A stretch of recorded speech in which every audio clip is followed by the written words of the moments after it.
parlons de puissance de 10 et nous allons travailler les opérations sur les puissances. Dans cette vidéo, nous allons faire le produit de 2 puissances de 10, donc 10 exposant n multiplié par 10 exposant p.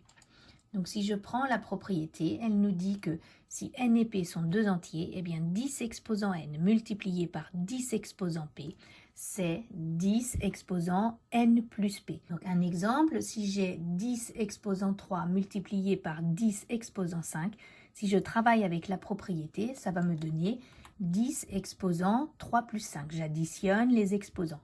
Donc 10 exposant 8. Ça, c'est avec cette propriété. Si maintenant j'avais voulu faire le même exemple, mais avec la définition, je serais partie de 10 exposant 3 multiplié par 10 exposant 5. En mettant des couleurs, je me rends compte, je sais que 10 exposant 3, par définition, c'est 10 fois 10 fois 10. Le multiplié qui est entre les deux puissances, je l'écris en rouge.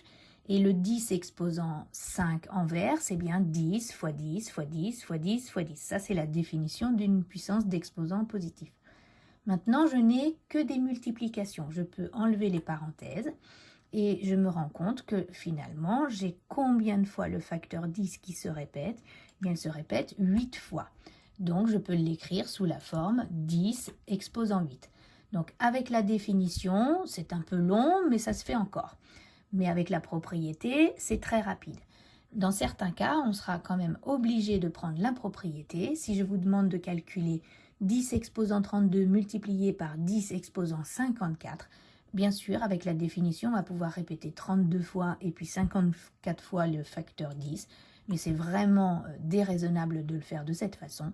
Donc, on va utiliser la propriété qui nous dit qu'on va additionner les exposants 32 plus 54 et on va obtenir 10 exposant 86. Donc, lorsqu'on multiplie des puissances de 10, eh bien, on additionne les exposants. Voilà.